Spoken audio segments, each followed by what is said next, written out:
What is up, YouTube? Today, a similar video kinda to the testing power supplies with the dummy load. If you're like me and you salvage like lithium-ion batteries, most of the time you will need a protection circuit. And if you salvage batteries, like say from a cell phone, and obviously this battery is beyond use. It is bulging. It's ready to go in the trash or into the recycle thing. But before you throw that away, remember remember to get the protection circuitry from it. Because if you recycle these lithium-ion batteries and they are still good, you can reuse the protection boards. Right now I'm using this one for this big pack. I don't need it to draw lots of current, so I don't need to make a custom one like the hamster ball project or the speaker thing that I haven't uploaded yet, but I'll get around to it. But this isn't supposed to be drawing a huge amount of current, therefore I put this one from, I believe it was from this battery, which it said the battery was rated for 1 amp or 1000 milliamp hours, but I don't know how much this will provide before cutting the battery off, and we're going to test that today, the dummy load. These batteries are not fully charged, but that doesn't matter. We're testing it at 4.12 volts, and basically we're just going to see when it cuts off. And I tested it with just a dead short, and it shut off, so it's safe. So yeah, now we'll crank it up until we see a voltage drop. Sorry, my bench is a mess, but let me try to get this all in one shot where you can see. So, cranking it up slowly, we're at 200, 300 milliamps, and the voltage is dropping, but that's okay. 500 milliamps, keep going, I'm just going to keep cranking it, 800 milliamps until it shuts off, basically. 1 amp, okay, at 1.3 amps. It's basically, I think, 1.5 amps.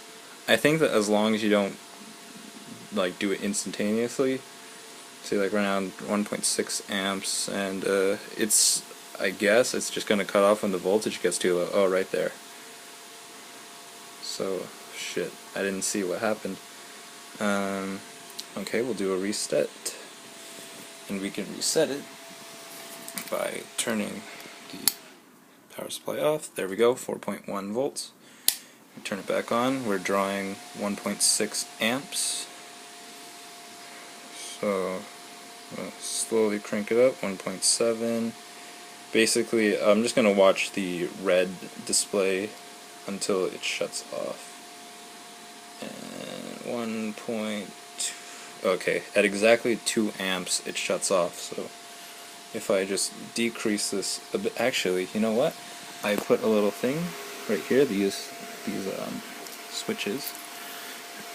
If I turn off this switch, or if you can't see, I turn off that switch, now it shows 9.5 volts, and I believe it's the second switch, it shows input voltage, or that's not it.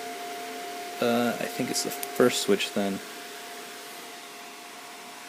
Okay, it's not the first. Okay, the first switch is input voltage. I completely forgot how this thing went. Yeah, whatever. I just set it back to the first one. I'll restart it. 4.1 volts. Turn it back on. 2 amps. And it's 3.5. If I tweak it. Oh, yeah, see there. It shut off at 2 amps. Turn it off, reset the power, turn it back on, 2 amps, and there, shuts off. So yeah, 2 amps. If I reduce it just a little bit, and I'll reset the circuit, 4.1 volts. Yeah, 1.8 amps, and we'll see if that's continuous. Continuous for me, 30 seconds. No way will I ever draw 1.8 amps, but yeah, that seems to be good. This is not warm. It's warm that, like, you know it's about to trip, but it's not like hot, like it will die or something. But yeah, that's good. 1.8 amps. That's a pretty good amount, and the batteries are not hot at all.